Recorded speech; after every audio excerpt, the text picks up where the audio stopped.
Welcome to the Women in Motorsports program. I'm Joe Samaniego, and with me, Ben Schneider from lastcar.info and Ben Schneider Show, and Emily Sharp.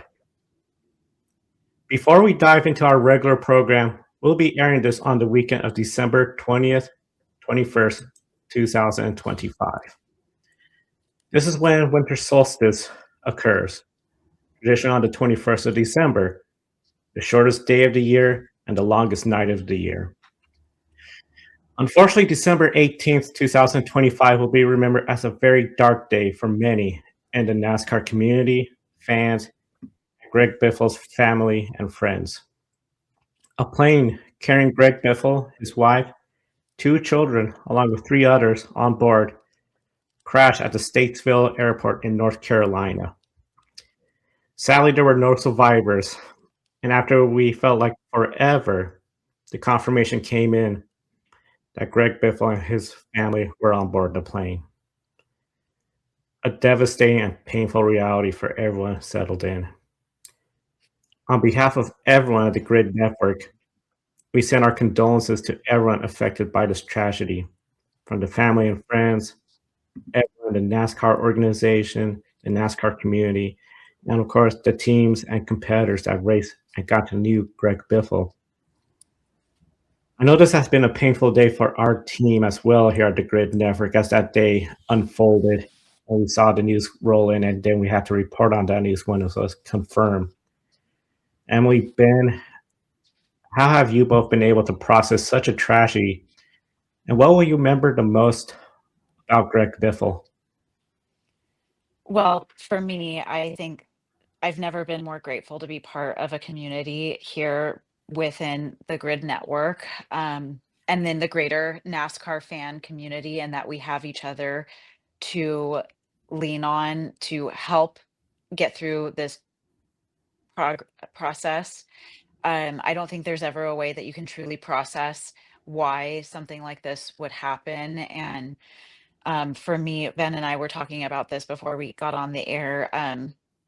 A horrible, horrible tragedy, but I'm a part of my heart is at least at peace knowing that the entire family was with each other in that awful moment. And I want to mirror your thoughts, Joe, and just send our condolences out to those who knew Greg personally, who knew his family, who knew his children, schoolmates of his children. Our hearts are absolutely broken. For me, I remember Greg, maybe not necessarily as someone who is going to be on the top bill at the end of the day when you talk about NASCAR greats, but he's absolutely a legend of our sport. He was someone who truly loved racing.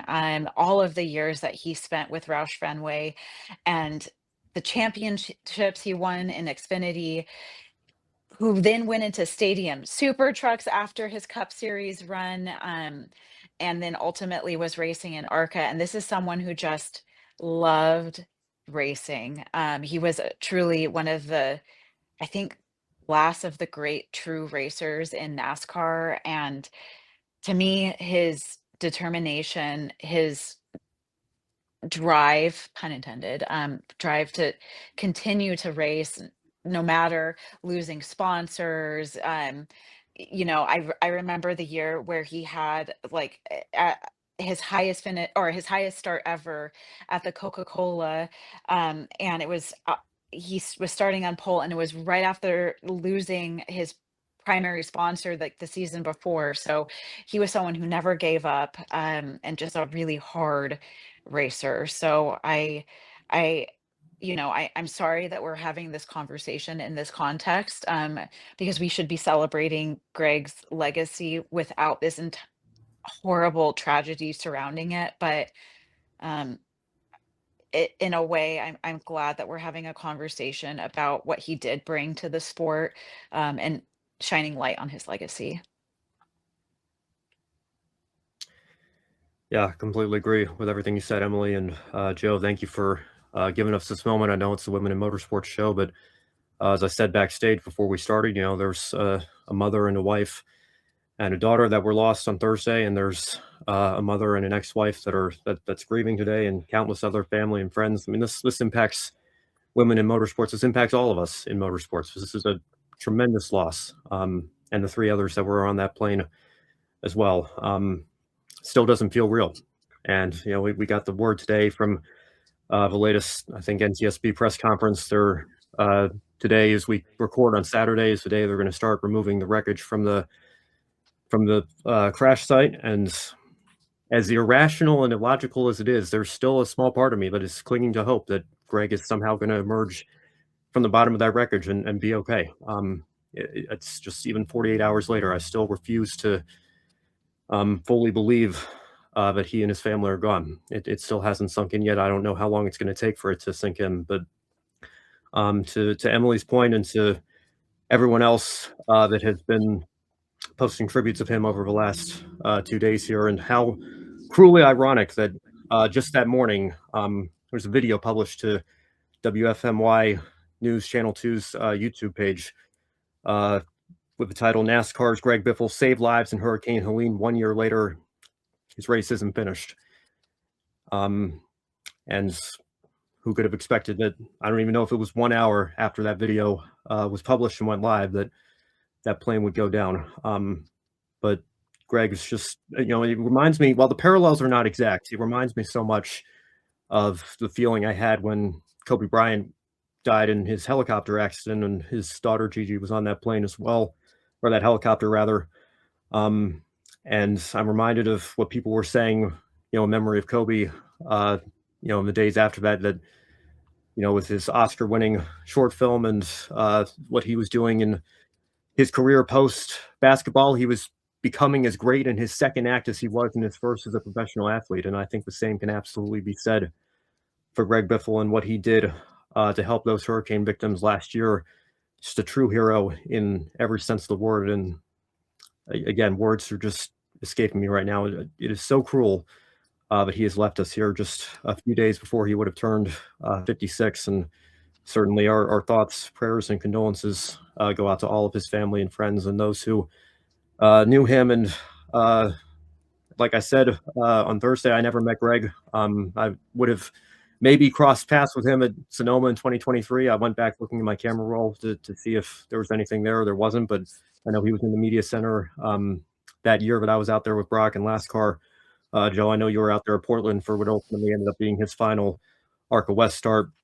And just anybody who has been in the garage area, who has crossed paths with anybody but knew him, I think can certainly echo the exact same sentiment, that he was a truly wonderful human being, and gone far too soon in an unspeakable tragedy on Thursday.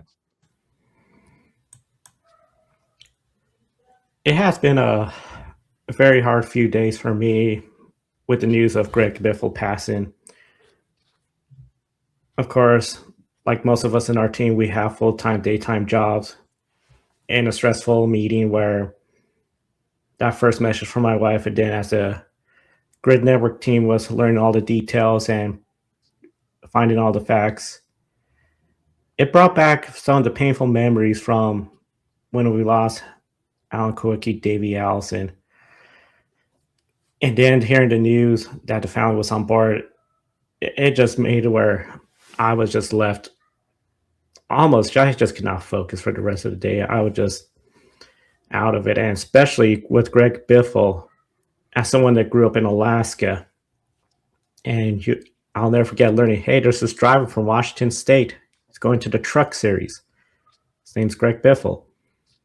Seeing him race in the Truck Series, seeing him race at Portland International Raceway in the Truck Series, then get his first Cup Series win at Daytona, become a very competitive driver in the Cup Series, then Roush Fenway Racing, now RFK. He was such a talented driver, and just watching him, what he could do, battling up there with the Jimmy Johnson, the Tony Stewart, coming second place in the championship. It was really motivating because you don't see a lot of drivers from the Pacific Northwest. I know we've had some here in Oregon. Greg was from Vancouver, just the opposite side of the river. a stone's throw from Portland, where we got to watch him race Derek, what became his final race start. And while we did capture photos of him driving the car, we did see him run pretty well until it seemed like some issues with the car occurred. We were just unfortunate that we just could not find a way to get a chance to talk to him. And that's just something that I really wish we could have just at least been able to talk to him, not only for our viewers, but just somewhat, I guess you could say, as someone that's just seen him start his career from the Pacific Northwest, race down in NASCAR, have a successful career, just to get a chance to, if possible, tell him like, hey, I've been following you for a long time and just really admire that you came from this region of the country and make it down. And life is just such a precious gift, and it's just such a sad, tragic reminder that it could be taken away almost instantly. It's just painful, but this is just unfortunately part of the grieving situation. I know there's family and friends are feeling more pain and more grief, and we're thinking of all of them as well throughout this hard time.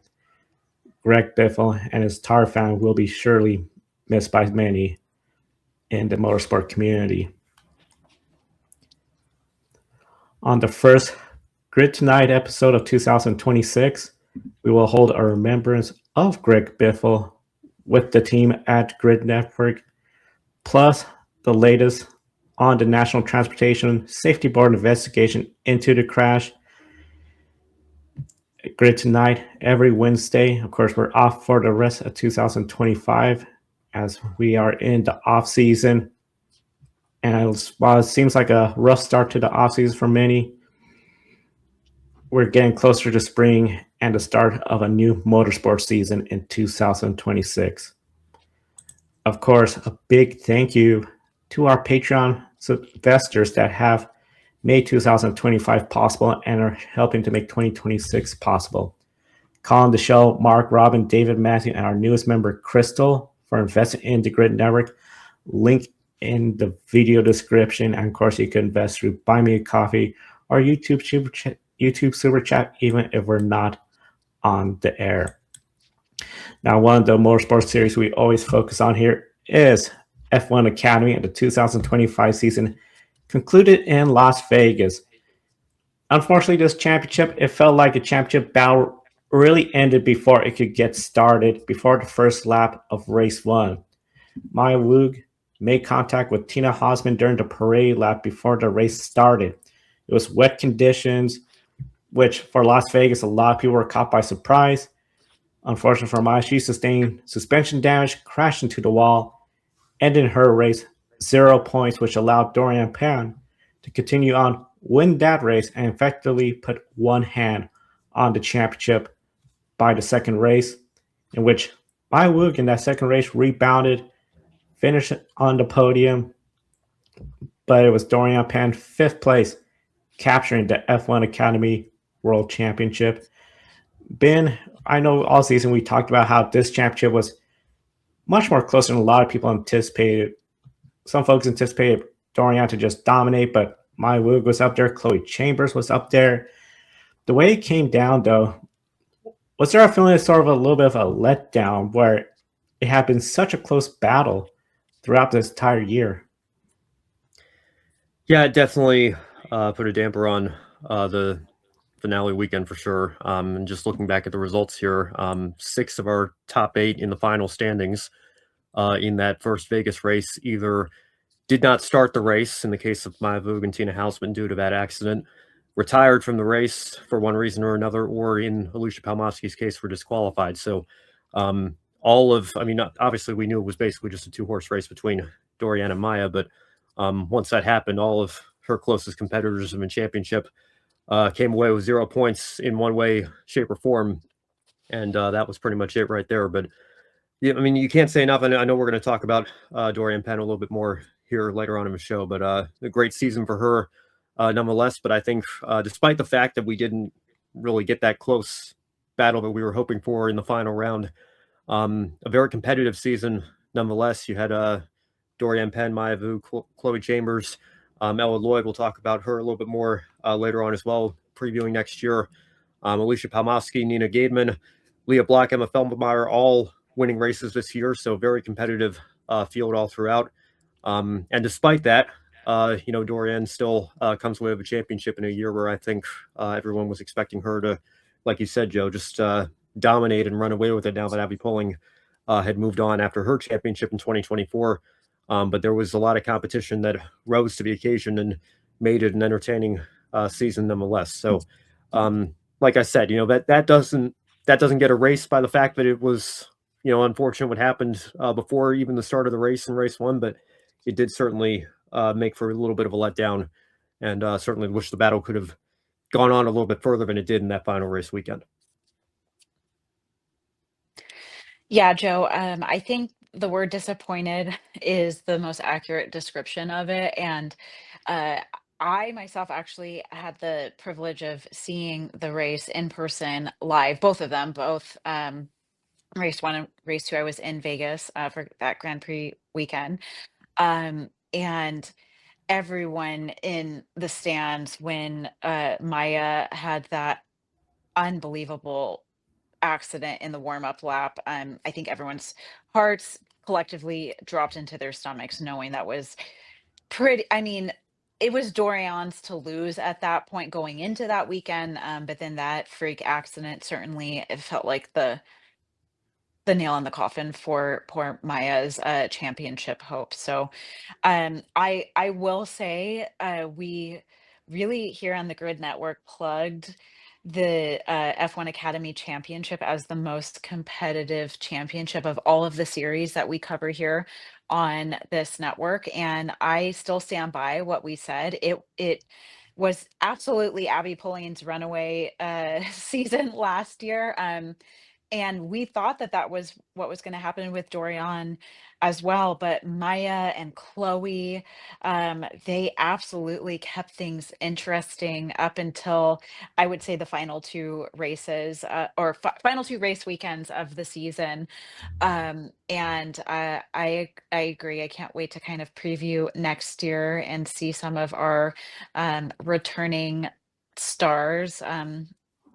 The Amyloids and see what next year looks like. But ultimately, my disappointment kind of stems from Maya experiencing that freak accident and therefore making things less interesting going into race two. But so happy for Doriane. It's obviously incredibly deserved. She is an incredible driver. And looking forward to continuing to cover her career and obviously the F1 Academy seasons to come. The following F1 Academy season is going to be very interesting. Of course, Doriane Pin, that championship, moving on. She is such an accomplished driver, Doriane. When it comes to sports car racing with the Iron Dames, they made this transition. Now this latest accomplishment, which we saw Mercedes was really celebrating it as if it was one of their own on social media, at the factory, the headquarters of Mercedes. The key question, though, I find is, what are her 2026 plans? Because we know she made that transition. So are we going to see more open wheel racing, single seaters? Maybe a move to Formula 3? Or a return to sports car racing? Emily, what is your take on her potential future plans for 2026? Yeah, Joe, and I think a good amount of the criticism of the F1 Academy program is stemming from this exact question that you have asked. Obviously, this program gives these young drivers a platform, a pathway into Formula One. And obviously, we're seeing Abby Pulling do that now in her Formula 4 season that followed her F1 Academy Championship win.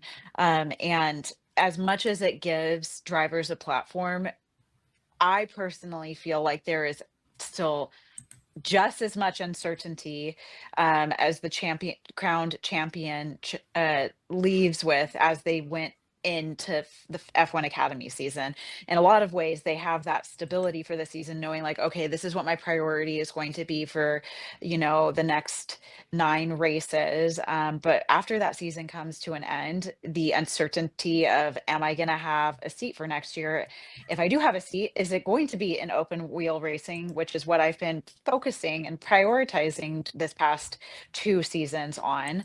I know we're going to talk about Iron Dames a little bit later in the program, but even that for Doriane is now a lot more uncertain if she wants to return to endurance racing. So to your point, Joe, the Mercedes team absolutely celebrated that win for her, and she has gone on the record in a couple of interviews saying that she wants to continue to be involved with the Mercedes F1 program. So I think at the very minimum, we'll continue to see her be in some sort of ambassador role with Mercedes. I think that's a given, and hopefully they continue to give her opportunities and potentially test the car, maybe if it's not in official practice settings, but maybe she's going around Silverstone and getting some laps in for them.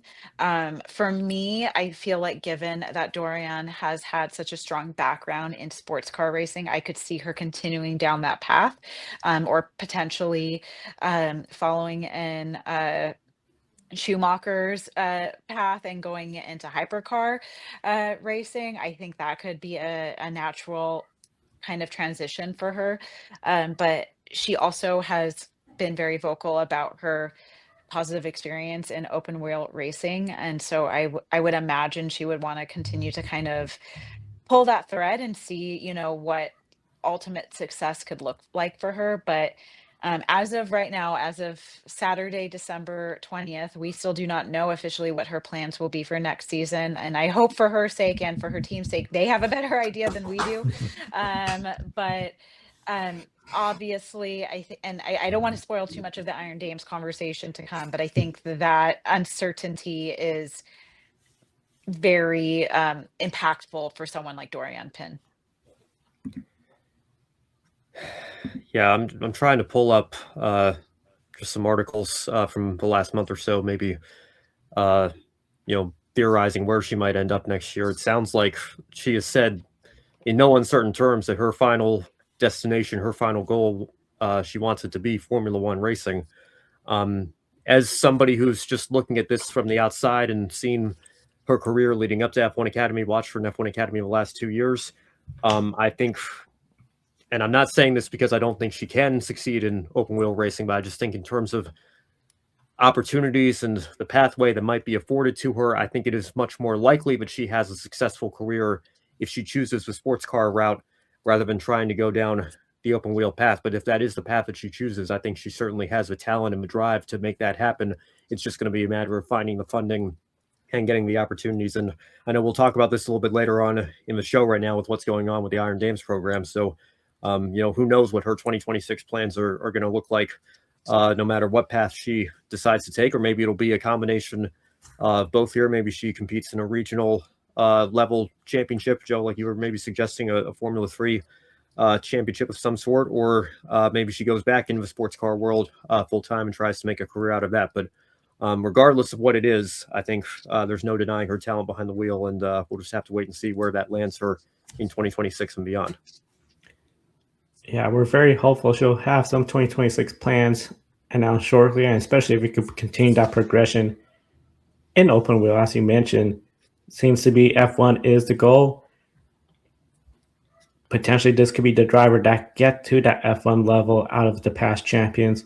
Still hope for Abby Pullen as well out there. She's with, I believe, Alpine currently. Overall, it's just one of those deals. We'll be following all the latest news. Now, one driver will be interested to see where she goes next year. Chloe Chambers. She won the second race at Las Vegas from the pole, took the fastest lap, unstoppable. American driver winning at Las Vegas, the season finale race. Third in the championship, really had a good season, but then she had a couple of bad luck races where no points. She did secure a testing spot with Formula E during the women's test session at Valencia. This is her highest finish in the final standings, third place. In 2024, she had sixth place in the F1 Academy Championship. Of course, if we remember 2022, this was when the first time we saw her on an international stage in the W Series with Jenna Racing, while her teammate Jamie Chadwick went on, claimed that championship. For her, was a bit of struggle, 16th place. So Ben, with Chloe Chamber, she is 21 years old, has extensive open wheel background racing from the United States. Could we potentially see her take a little bit of a different route, maybe end up somewhere like Indy next? Yeah, I think that's a great idea. I don't know that I've seen any rumors that indicate that that would be the path that she wants to go if she has IndyCar on her mind here, but it would be a homecoming of sorts for her, obviously, as an American driver. And I think it would be great for the series to have her. Obviously, it's unfortunate that Sophia Flourish's stay here in Indy next only lasted, I think, only one, maybe two races before her sponsorship fell through. And obviously, Haley Deegan consistently was able to finish the races last year, and we'll see if she comes back for a second season and can continue to improve. But I don't know what her long-term future is going to look like if she's got a long-term plan in mind for open wheel racing. So we'll see what Chloe Chambers does in 2026. But I think Indy next would be a great place for her to end up if such an opportunity is afforded to her. Yeah, Ben, I was just doing a quick search if she's given any comments about what her plans are for next year as well, and I'm not finding anything on my 25-second search here.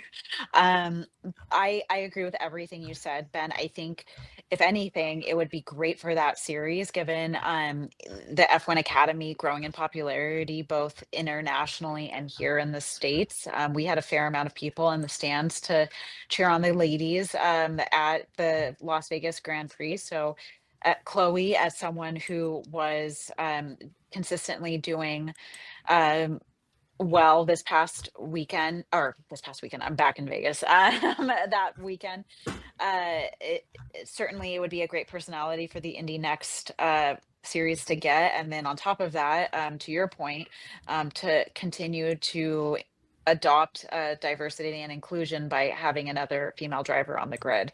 It based on our knowledge of Chloe's history, she has had, obviously her comeuppance in the States. So I would imagine she's familiar with IndyCar and Indy Next. And again, from my 25-second search, I haven't seen any as passionate plan making statements as Doriane has about saying that Chloe wants to be in Formula One exclusively. Where it would make more sense for her to kind of continue on in the British F4 path versus coming back to a North American series. But we will have to wait and find out. I do really want to quickly shout out that I was so happy to see Chloe do so well in the second race. She was my dark horse all season for winning the championship. So a little bit of silver linings that she was able to at least win the final race of the season at home in front of a home crowd. Yeah, it was pretty spectacular to see her do that, get that last win, home crowd, of course, hearing the national anthem. And this year, good year for Americans. Chloe Chamber, competitive, couple wins. One driver earned her first win, became essentially her only win. Leo Block. She had a good, pretty solid, I would say, season with that win. Some points where it's like we saw some progression, but some others where it's like, okay, she's made that transition. Well, now it was announced she is no longer continuing open wheel racing after earning her first win. She concluded the season with the announcement that she is returning to off-road racing now. Emily, off-road racing is not exactly the most covered form of motorsports when it comes to media, especially the national, international media industry. But going from the F1 spotlight, and granted, it's F1 Academy, so I know not exactly, you don't have the full F1 fan base following you, but you still have a significant amount following F1 Academy. Now that spotlight, with a bit shift to off-road racing, because the star power she had gained from F1 Academy help propel more coverage of off-road racing? I mean, as someone who works in PR, if I was in the series that she's joining's communication team, I would be very thrilled to hear that she is coming over to us because she obviously, again, was a very popular driver in, the Academy series, but then also a driver that was heavily followed on the Netflix documentary. So and on top of all of that, she is obviously the late Ken Block's daughter. So is coming in with a built-in audience and fan base. And I am someone who is I wish I had more time to follow Rally more closely. But when I do sit down and watch it, it is just, I appreciate that form of motorsport so much. I'm the town crier to my family or whomever I can get to listen to me. That those drivers, I mean, they are truly the bravest drivers in motorsports. I usually say, like, all drivers have kind of that little bit of adrenaline in their chemical in their brain that wants to make them pursue motorsports. And then you have rally drivers who that it's like that on times 100. So I was very excited to hear that she was going to be returning to her roots. I admire that she came into this series, learned as much as she could about open wheel driving, and I think if anything, she's only going to grow as a driver to take what she's learned back to, you know, where her start was in rally.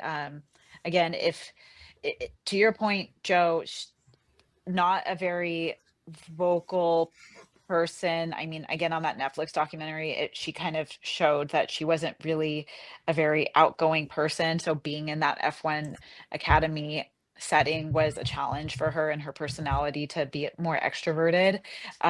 So I think going back to rally, she'll be much more in her comfort zone. And again, I'm personally excited that she's going to continue driving for one, kind of being that torchbearer for Ken's legacy and hopefully bring more eyes to rally because it is such an incredible sport and so like wild to watch. It is it's wild is the only way to describe it in a short way.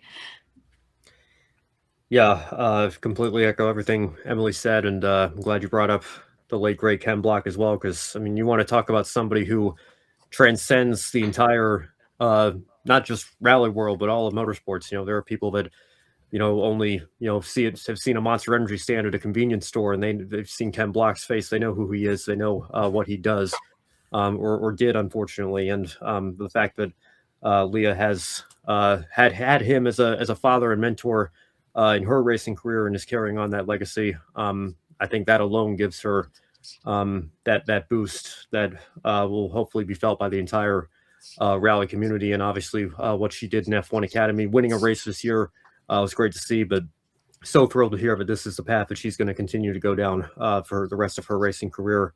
And wishing her well. I know she's been posting on her Instagram. She had I guess some nerve damage from an incident a couple of years ago, but she just finally got around to getting repaired surgically this off season. So wishing her well in her recovery also. But the fact that she was able to win an F1 Academy race with that complication still needing to be taken care of is only further indicative, I think, of what she can do behind the wheel of a race car. And we'll see that continue in rally in 2026 and beyond, I have no doubt.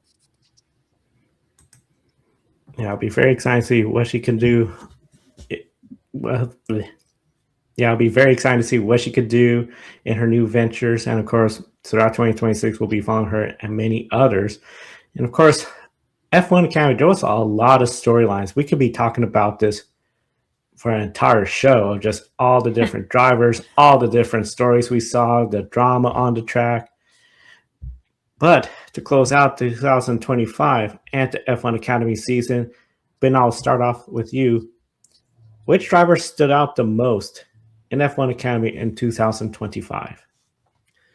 Well, obviously, Doriane Pin being your champion, I think, is going to be the obvious answer to that question, even though, like we said, we saw her performance last year, and I still stand by what happened to her at Saudi Arabia. I think was far too harsh, and we probably would have gotten a closer championship battle with Abby pulling last year. But nonetheless, what happened happened. Abby dominated last season. We expected Doriane perhaps to dominate this season. And despite the fact that the rest of the field put in standout performances and gave her that competition, she was still able to emerge as our champion, and she deserves a lot of credit for that. But the one driver that I would keep an eye on for 2026, I guess you could say three drivers. There's three drivers that share the same name that are going to be under the same development program next year at McLaren. The three Ellas, Ella Stevens, Ella Hakkinen. Yes, that Hakkinen, with his family as well. And Ella Lloyd, of course, who drove the McLaren livery this year. It's going to be great to see what all three of them do for McLaren in 2026 and beyond. But Ella in particular, after, I guess you could call the big three of Doriane Pin, Maya Voog, and Chloe Chambers, Ella Lloyd was fourth in the championship. Looked like she was maybe going to challenge Chloe for that third place spot. Obviously, Chloe winning the final race in Las Vegas helped her solidify that. But she got a win early on in the season and then had a trio of runner-up finishes, 3 second-place runs, Montreal in the middle part of this season. I would expect her to be, I know it's still very early. We'll see how the rest of the grid shapes out here, but she would be my way too early pick to be competing for that championship in F1 Academy next year. So we'll have to wait and see what her competition looks like, but she thoroughly impressed me this year. I know McLaren had a bit of a down year with Bianca Bustamante. Unfortunately, a lot of bad luck hurting her 2024 season, and it's unfortunate how that partnership came to an end, but Ella Lloyd still had big shoes to fill stepping into that car this year, and she filled them very well. And as far as I'm concerned, could have won even a couple more races. She was in contention for that victory lane spot or top step of the podium, I should say. I'm getting the NASCAR terminology in my head here on today's show, but in contention for a couple more wins, I think, even than the one that she got. So really excited to see what she can do in 2026 and beyond. Yeah, I agree with everyone that you've said, Ben, and at risk of making this also a really long answer. I agree. I think obviously Doriane was a standout. She rose to the occasion. I also want to shout out that Maya and Chloe, it could have easily been an Abby Pulling 2.0 season, and both of them put the pressure on Doriane. So it was competitive this season and therefore so much fun for us to watch. I think obviously Ella Lloyd, I think I can't remember what race it was this season, but went for like the gutsiest turn one overtake, and that I think just was like statement made, like this is what you can expect from this driver from here on out. She's gonna go for the wins. She's gonna be bold. She's gonna learn still about when maybe to be a little bit more careful with overtakes. But she had a great season. I'm so excited to see what she can do next year at McLaren. And for me, I also really want to quickly shout out that I think Alicia Palmosky, she had a great season.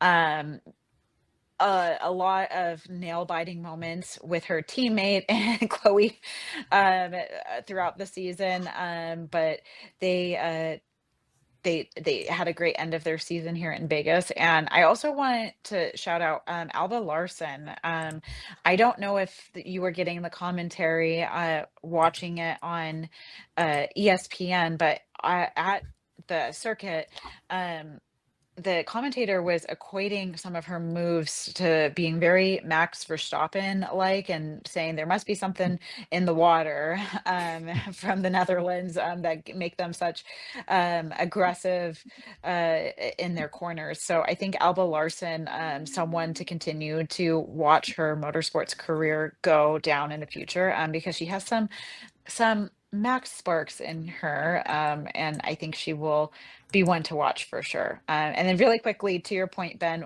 when Heikkinen was announced to be joining the McLaren team, all I could think of was that meme or a GIF from The Office of like, it's happening, like we're getting Heikkinen back on the grid again. So it's going to be, I know we just wrapped up this season, but cannot wait for next year because it is going to continue to be exciting and competitive and obviously fun to watch and fun to report here on the Grid Network.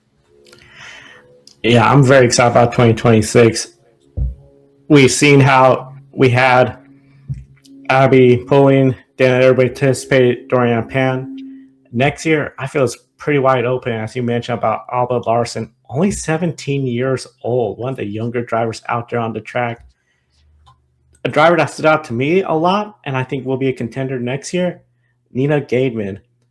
What an effort by her. Of course, if you follow 2024, 2 stars at Zandvoort, her home country race, fourth, 10th place finish for the, I forgot the term they used, but sort of like that Wild card. wild card entry to score points. Really great on her. First ranked Shanghai was looking strong. Mechanical issue ruined her day.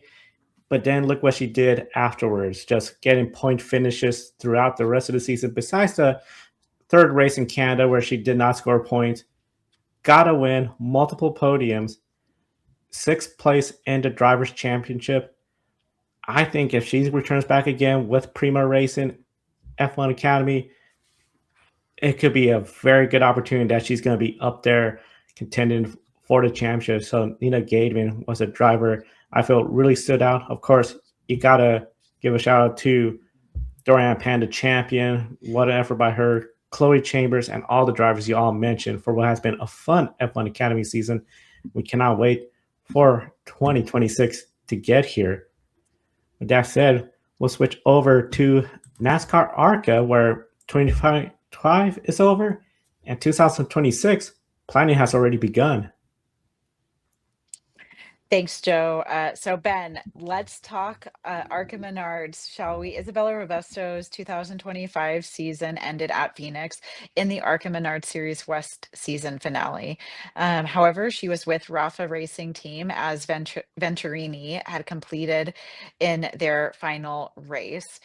She came home with an 11th place finish. Now, as of 2026, she is signed with Nitro Motorsports on a full-time basis in the ARCA Menards Series. So, Ben, overall, a solid season for Isabella. For 2026, does Isabella Robusto need to earn a win or be a championship contender, given the momentum she's had going into next season? I think so. And I say that for a couple of reasons. Number one, the Nitro Motorsports team is what the Venturini Motorsports team was, plus Nitro's resources all put together. I think this is a tremendous opportunity for her. I'm so glad she's going to be able to come back and do another season of ARCA. But she needs to win. She came close a couple of times in 2024, and as strong as her rookie full season was in 2025, she had a handful of top 5 finishes, finished third a couple of times, notably at Talladega, and then again Dover. Never quite felt like she was as close to a win as she was for a couple of runner-up finishes. Actually 3 of them, one in National ARCA, one in East, and one in West in 2024. So didn't get that sense that she was knocking on the door of victory lane in the same way this past season than I did a couple of times the season before that. And given that this will be her second full season, third season overall in this series, given the equipment that she will be driving, I don't say this to put huge pressure on her or expectations that I don't think are realistic or anything, but I don't think it's unfair to say that she does need to win. And I do think as well, given, I'm just pulling the team chart up here. We'll get into Pinnacle's announcement a little bit later, but Carson Brown is only doing 15 races in that 28 car. Max Reeves is still not old enough to run the full schedule. He's only doing 13 races in the Gibbs 18. How many times have I talked on this show about you got to beat the 28 and the 18? They're almost like these unbeatable 2 cars. Well, they're not having full-time drivers behind the wheel next year, which means the championship is wide open for the rest of them. Now, Leland Honeyman's going to be running for Nitro as well as Thomas Annunziata. So she's going to have to compete with a couple of teammates there. And we expect a couple more rides for Nitro to be announced here. I don't know if those will be full-time drivers or not.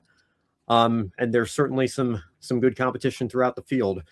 But not only do I think Isabella Robusto is in prime position to compete for race wins, I think given the fact that 2 of the strongest cars in the field, as well as Pinnacle 77 as well, is going to be split. We'll get into Taylor and Laney in just a moment here a little bit later. But the full-time entries, who I would expect to be top contenders for the Owners' Championship, do not have full-time drivers, don't have one driver running the full season for them this year.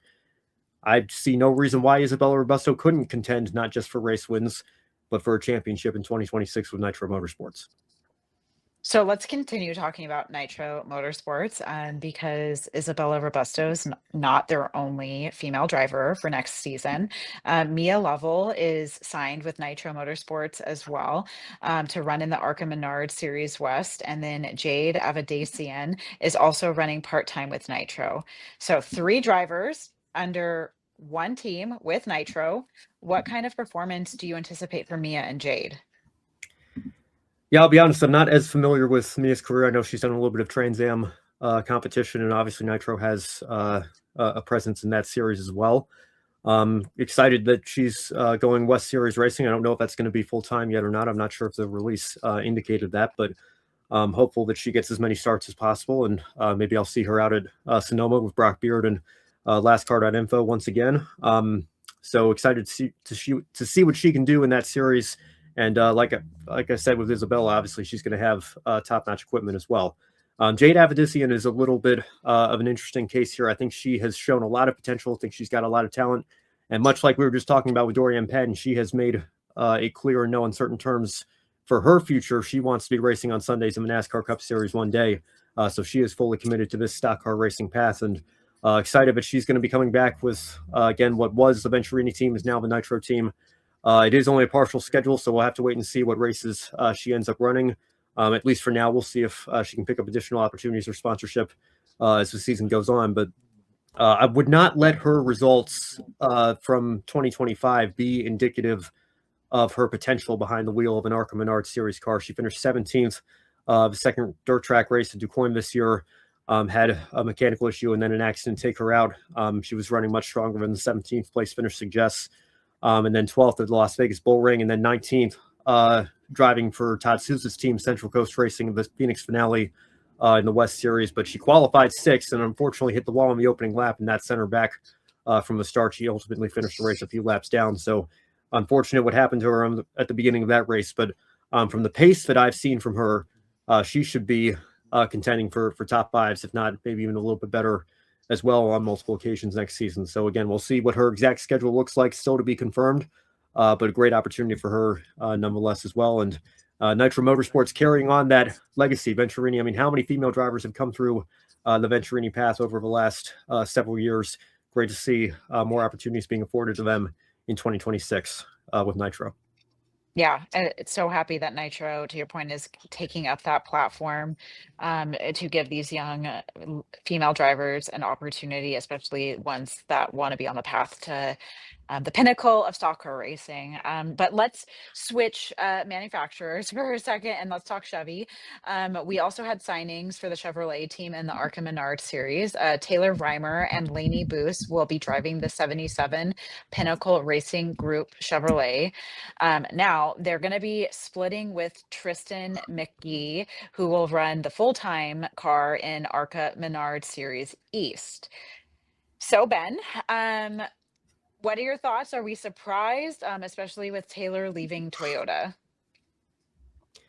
Yeah, it's certainly a surprise. Taylor obviously also is dating Corey Heim, and Corey Heim just had the tremendous Truck Series season that ended in a championship with Tricon Garage, and we expect to be a part of that program again next year. Don't know exactly what his schedule's going to look like, and I think it's unfortunate that he had those run-ins with Ty Gibbs in this series all those years ago, and that may be what's stopping him from driving a JGR car on Sundays. But I digress on that one. But for Taylor in particular, great to see what she's going to be back for a couple of starts next year on the dirt, as well as I think 4 others on pavement. So great opportunity for her, as well as Lainey Bice, obviously the Rev Racing program up in the air this year, but she made the most of her opportunities in 2025. And like I said, this is the team car to Pinnacles 28 that dominated the ARCA season with Brendan Butter being queen. So this is very strong equipment as well. Obviously, I think running part-time and not being able to get into that regular routine and flow may be a little bit of a disadvantage, but it is great equipment nonetheless. And I'm excited to see what both Taylor and Lainey can do in that 77 car next season. Do just want to go over a couple more notes quickly before we move on to our next segment here. City Garage Motorsports is going to have an all-female driver lineup as well, with Quinn Davis and Becca Monopoly, and I believe Logan Misaraka announced as well that she'll be back in the car for one race next year confirmed as of this moment. So great to see her back on the track as well. And Allie Owens is going to be back on a partial schedule at the very least for Kimmel Racing.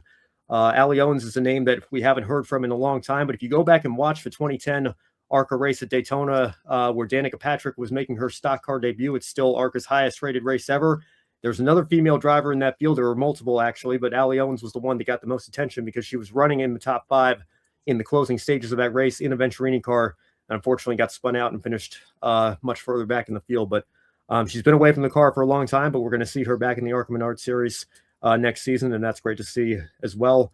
And apologies if I've forgotten anybody here off the top of my head, but those are the confirmed rides that we have so far here in December, middle of December in 2025, and we'll continue to get more come in, I'm sure, as we get to the Daytona test and then roll the cars off the grid for the start of the season in February for 2026. But that's where the ARCA Menards Series lineup currently stands. And Taylor Reimer and Laney Bice in particular, great opportunity for them, even if it's only a partial schedule, to go out and be competitive next season. Yeah, and like with F1 Academy, we are going to be excited to watch and report here next season for ARCA Menards. It's already making its way to be a great competitive season, and the season hasn't even started yet. So thank you, Ben. I want to bring back Joe now into the conversation, so we can tease what we've been talking about from the beginning of the beginning of the show, which is Iron Dames. So Joe, I'm going to pass it over to you. Yes, the Iron Dames in the news. Unfortunately, it's not exactly the best of news for the Iron Dames program, which has seen tremendous success throughout sports car racing. After 5 seasons in the World Endurance Championship, the Iron Dames will not return to World Endurance Championship WEC in 2026. In the 5 years, the all-female driver team has earned 1 win back in 2023. They have multiple podium finishes. The Iron Dames will continue on with their mission, but they will be leaving World Endurance Championship to focus on other series. Of course, we have seen them in European Le Mans Series, ELMS. They have wins, podiums. They have raced in the Rolex 24 Hours of Daytona, the 24 Hours of Le Mans. They introduced many in the motorsports industry to Doriane Pin, Sarah Bovey, Michelle Gatton, and Rahel Fry, some of the original drivers from the Iron Dames. Now, Emily, how disappointing is this news that WEC, essentially the premier level of sports car racing outside North America, will not have the Iron Dames on the grid? I mean, it's incredibly disappointing, and I think honestly shocking, just because of how formidable and impactful the Iron Dames became in that series. It's the Iron Dames, they're one of the most visible and impactful stories in endurance racing, specifically in the World Endurance Championship. So it's not just a competitive loss, given, as you've mentioned, Joe, their win in the series before, but it's also a cultural loss, if I'm being completely honest. And I think also it's really highlighting how tough the ecosystem is right now in WEC. I've never called it that by shorthand before. I always have said the long title, but I think I'm going to adopt the phrase just for sake of this conversation. But if one of the most visible teams with a story that they are carrying with them, with these superstar drivers that they are having part of their garage, like Doriane Pin, I think it's really giving significant insight into how expensive this program is to be part of. That's what I'm taking away of reading between the lines, just because it's beyond shocking to me that they would leave this series that they have I almost want to say like their bread and butter of the Iron Dames. And yes, they have raced in the European Le Mans series, but like this is, I feel like their foundational series. So it's incredibly disappointing. And my only hope is that this is a temporary pause for them and not the end of Iron Dames and WEC, just because I think one, they're competitive. Two, they have a mission to continue to incorporate diversity and inclusion into motorsport. And I think that was their platform that they were able to reach the most eyes and have the most impact. So excited to continue following them in other series. Excited to see wherever Doriane Pin lands and can continue to be a spokesperson, I would imagine, for Iron Dames and be part of the team in some capacity. But my goodness me, that was very shocking news when that broke. Yeah, obviously, I have to confess, I give this disclaimer every time. I'm not as familiar with sports car racing as I am some of the other series that we talk about on this show, but I'm certainly familiar with the Iron Dames and their story. And like Emily, just very taken aback from this news, knowing that the success that they have had over the last several years is going to be very unfortunate to not see them in WEC in 2026. And I'm, again, like Emily, hopeful that it's only a temporary step back and that we'll see them again eventually a little bit later. But yeah, I mean, I don't have too much more to add other than I hope that all the drivers that were a part of that team, and Doriane especially, coming off the heels of her F1 Academy championship, can find a ride or find some opportunities for them to be able to compete next season, because it's certainly going to be strange not seeing them on the grid in 2026. It will definitely be a strange sight not seeing the Iron Dames on the grid on World Endurance Championship. Overall, we know when it comes to motorsports, one of the big key components is, of course, cost. Sports car racing generally is a little bit of a smaller barrier when you're compared to other forms of motorsport, especially something like Formula One, where you have to build your car from the ground up. You have Porsches, Mercedes, Ferraris out there based on production vehicles, but still, in the search for that competitive edge, teams are looking at spending more on resources, just find that simple tenth of a second to find that extra speed. So we all know, very similar to others, the teams independently funded rely on sponsorship money. That was, of course, recently in the news a lot during the last couple of weeks with the NASCAR antitrust trial. We know Formula One has a Concord agreement that says the 10, now 11 teams are going to get this share. Plus, they put in a spending cap on the teams, has tried to bring down the cost. NASCAR, IndyCar, they have charter agreements with the teams. We saw that as an effort to try to make more return on investments for when a team owner decides to leave the sport.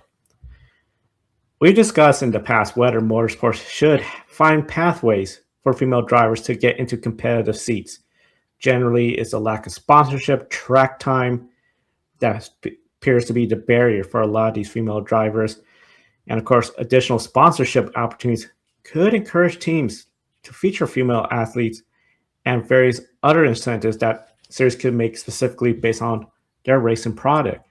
So Ben, I know with this news about WEC losing a popular team, does this indicate that sports car racing, the rising costs, maybe initiatives need to start being considered for teams, especially a team like the Iron Dames, where they're bringing a diverse new group of female athletes into the racing motorsports landscape? Yeah, it's tough because anyone who's followed me long enough knows that I'm not a particularly big fan of the charter system in NASCAR and in IndyCar. I think, and we saw it obviously play out with this trial. Denny Hamlin pointing out that 11 of the 19 teams that have had charters at some point, or I think it was 11 of the 19 that had charters when they first were initiated in 2016, no longer exist or have closed their doors since they received their charters. So that protection that it was supposed to provide. Maybe it hasn't for a lot of the smaller teams in particular. So, I would be hesitant to say like IMSA needs a charter system, for example, and how ironic was the timing of that tweet coming out right as the lawsuit settlement was reached. I know NASCAR obviously just had their charters made permanent as part of the trial that was ongoing. Obviously, IndyCar's charter system is still very, very young, so we don't know what the long-term effects of that will be for that series as well.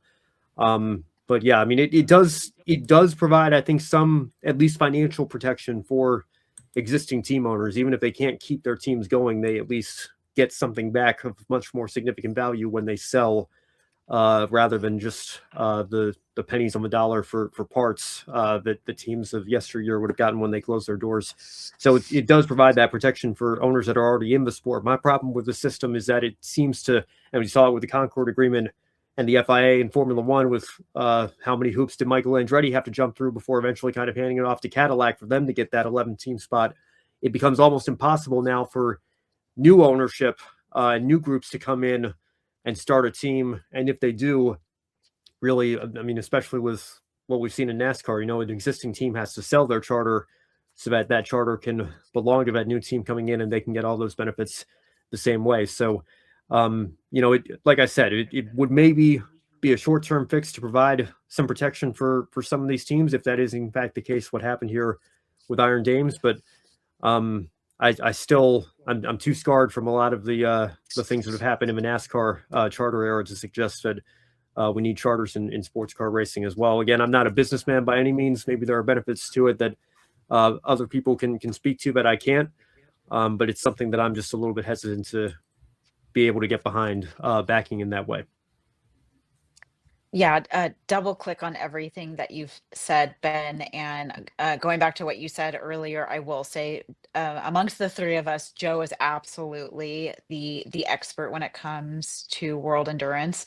So I don't have very much more to add than what you've already brought up, Ben. And going back to what you said, Joe, I'm glad that you said, sports car racing, it does not have the same entry costs as entering into Formula One, right? Like the costs being spent in those two series are like exponentially different. But again, going back to the Iron Dames of it all, if a team that is popular, successful, and has a purpose of being on the grid in a world endurance, race, and they are leaving because they no longer can afford to be part of that racing series, eyebrows should be raised.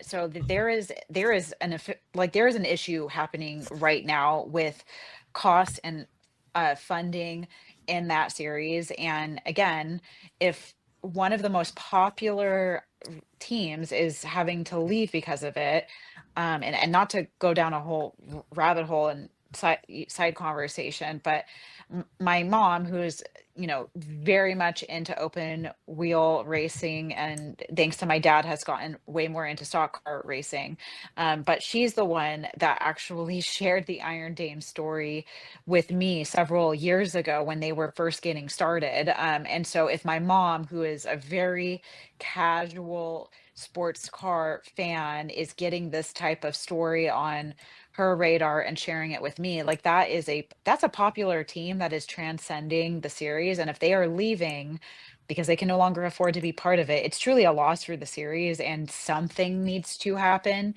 to make it more accessible for these teams to be part of it. But I also agree with Ben that I get nervous when short-term initiatives are being thrown out there, just because of what we've all been following, how many months, years now with the Denny Hamlin lawsuit. So I'm really curious to hear what your thoughts are, Joe, because I think you will have the most expert opinion about the matter. Well, I think you all hit really good points.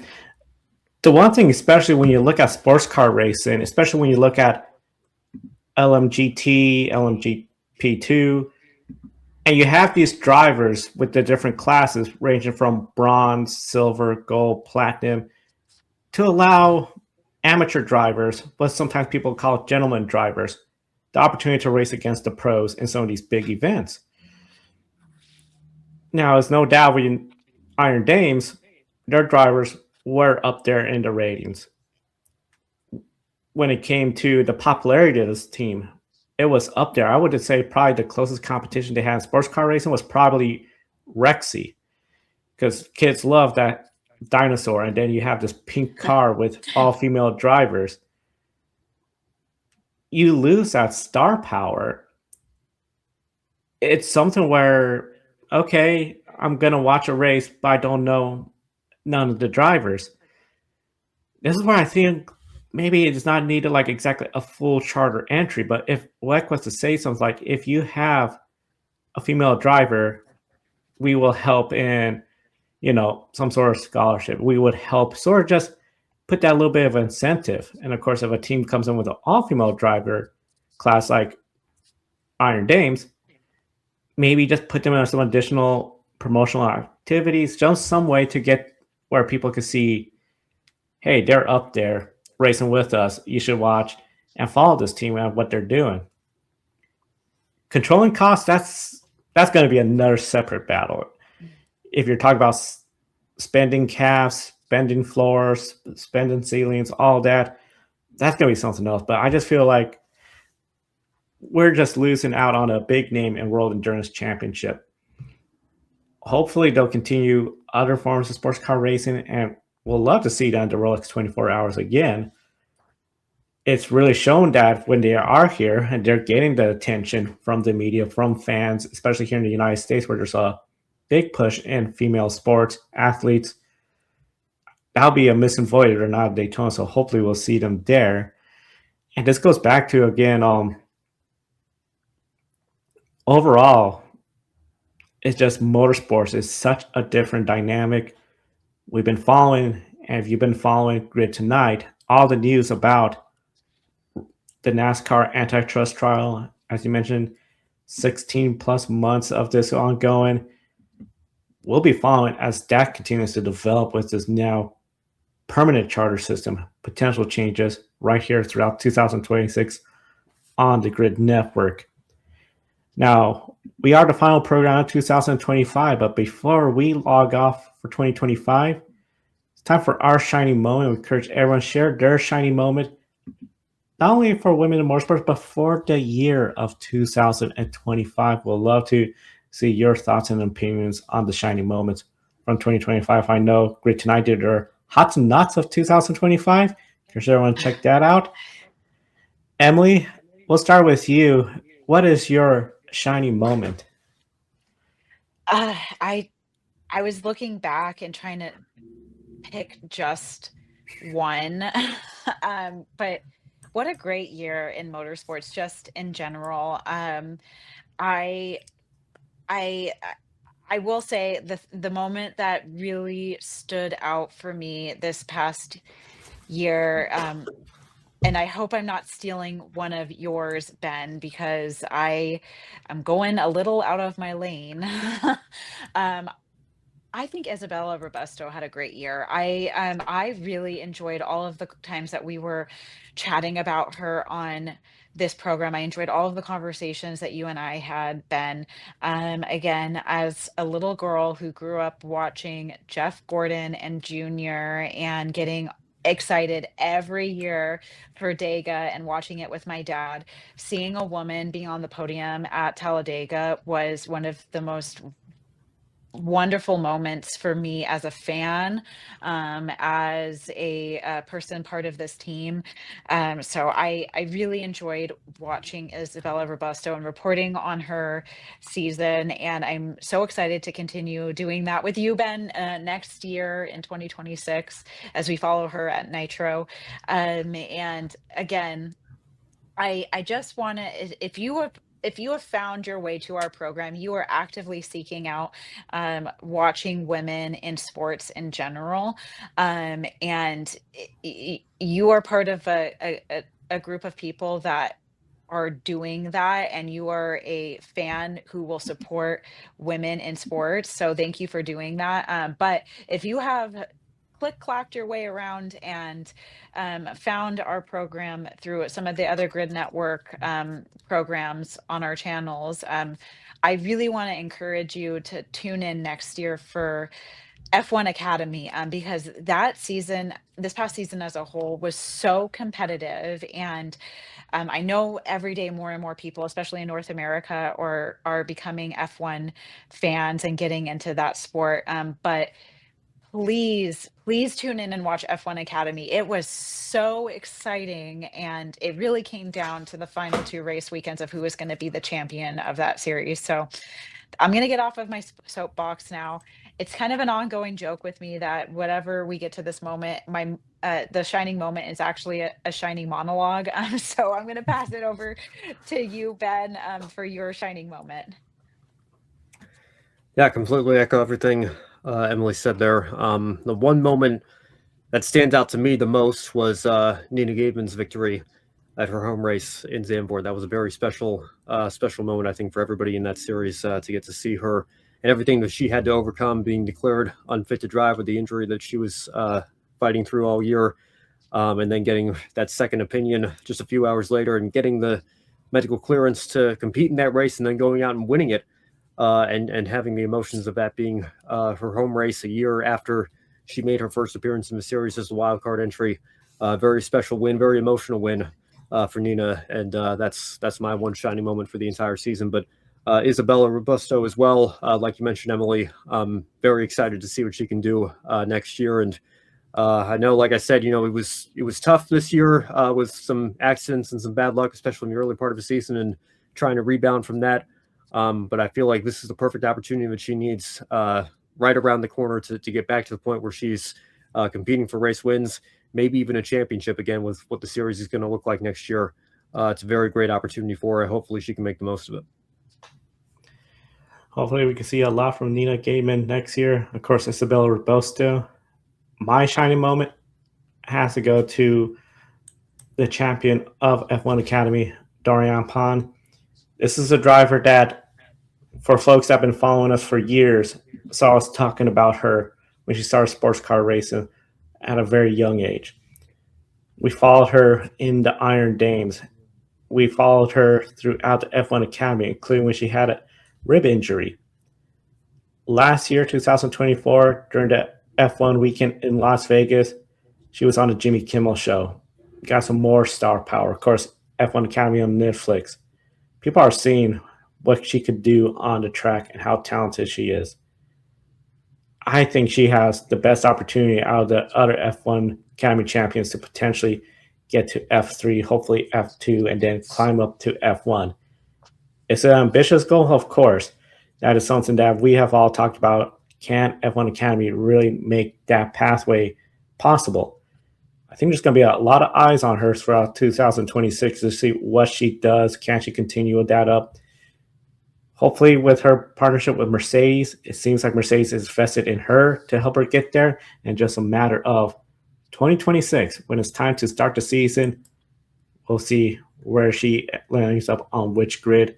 And we'll report it right here on the Women in Motorsports. And we encourage everyone, subscribe, hit the bell icon so you don't miss any of our programs. 2026 already, Formula E has started their season. So Formula E, their second race in Mexico City in January, we'll be previewing and recapping that. Plus World Rally Championship at Rally Monte Carlo in January. And then before you know it, we're coming to February. Daytona 500 month, March, IndyCar, NASCAR, MotoGP, April, the Grid Ranking and Grid Endurance Performance Index. And we'll be all added again. So subscribe, hit that bell icon, and join our investors, Colin Deschelle, Mark, Robin, David, Matthew, and Crystal, for investing in the Grid Network each and every month. We'll thank you at the beginning of each program, at the conclusion of each program as well. And I just want to thank Ben for everything over the past few years here at the Grid Network, especially with Grid Encore.